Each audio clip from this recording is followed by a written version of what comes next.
because of its sanctuary city policy? I want to see two things in Los Angeles: voter ID, so that the people have a chance to vote, and I want to see the water be released and come down into Los Angeles and throughout the state. Those are the two things. After that, I will be the greatest president that California has ever seen.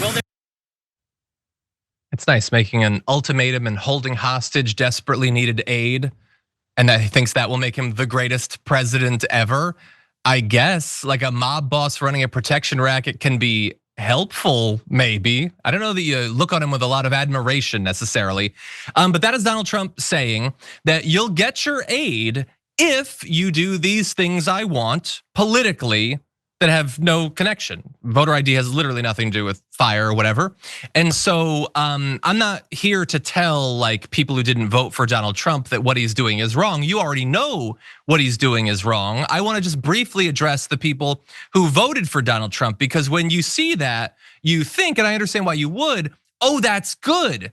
He's president. Now we get to force California to do something, and that is fun for you for right now. But when the next Democratic president gets in power, well, I don't know. I mean, maybe Florida gets hurricane funds if they change a few policies. I mean, we as Democrats don't necessarily agree with a lot of what they have to say, and we'll give you the aid, but you have to change a whole bunch of things. Take climate change seriously, stop being overall D-bags, stop censoring books and everything, and then we'll give you the money and we'll be the best president Florida's ever had. Now, I'm joking.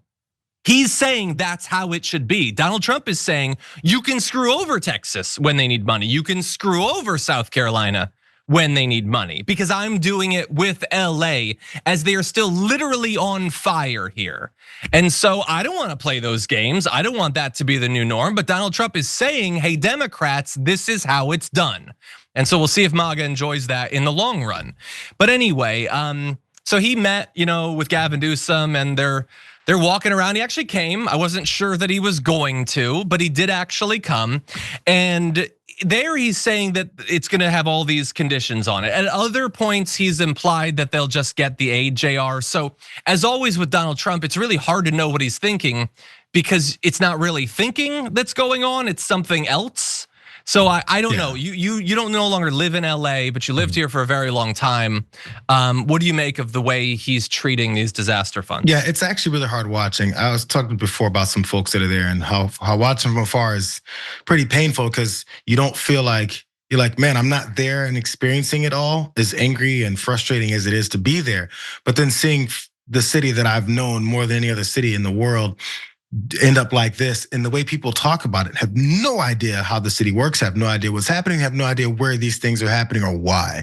They never know what happens with wildfires. They never know when they started or how they started, how much of the forest sweeping, as he said several years ago, happens or doesn't happen, or when these things spread. But they know everything, including this guy, who then shows up and decides to flip-flop out on a little bit, because finally he sees the light.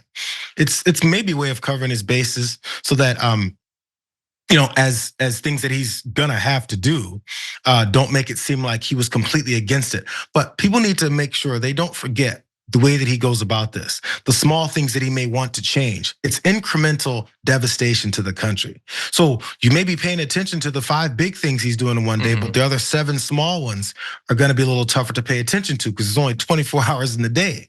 This is maybe one of those things. So as relief aid comes, which I think is a very fraction of the cost it'll be overall, as some of that relief comes, guess who's gonna walk in and sign his name on checks, and like he's just some kind of like his hero that came in when the leadership in the state wasn't doing anything.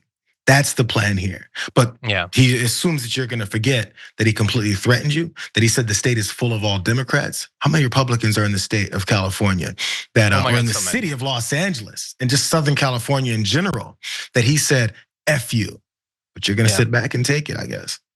Yeah, and definitely all of the Republican Congress people, of which there are many in California, apparently they're cool with this. The fires hit Altadena and Pacific Palisades and in some other northern areas as well. This time, they could be in their district next time, and they're cool with this. They're not speaking up. They don't have any problem with it or whatever. And yeah, it is going to be wildly expensive. It is. And I heard a phrase once, it was an ounce of prevention is worth a pound of cure. Maybe we could do something about climate change, because it's not like, oh, this fire was bad, but that's it for fire. It's a wrap, everyone, on fire. We're 86 on fire. That's not how it works. The fires are gonna come back and the hurricanes are gonna come back, and we're gonna have all that, and they're gonna continue to be bad and get worse. Maybe we do something to save literally trillions of dollars. I don't know. I'm not a businessman though, so I guess I'm not qualified to say. And I gave MAGA a bit of a preview of how a Democrat, I guess, could treat them in the future. And of course, no Democrat literally ever would. And I don't know why I'm appealing to them to want to be consistent in their values or whatever. But he's also just talking about killing FEMA. So we reported on that when it happened, but I don't want anyone to forget. It's not even gonna be a thing of, oh, maybe President Ocasio-Cortez will make the Florida hurricane funds conditional. Maybe in 2 years, there just won't be a FEMA, and so your house will be swept out into the ocean, and that will be that. And there will be nothing, there will be no federal aid.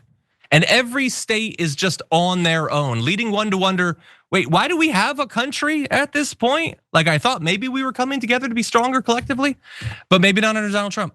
We'll see. No, the idea is about, obviously there's like FEMA offices in states and stuff, right?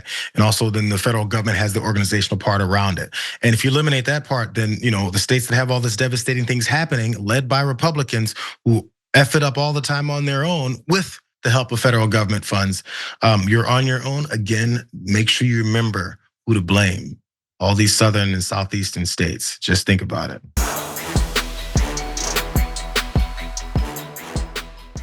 When you click the join button and become a tier 2 member, you get access to all of our weekly top 10 lists. What are you waiting for?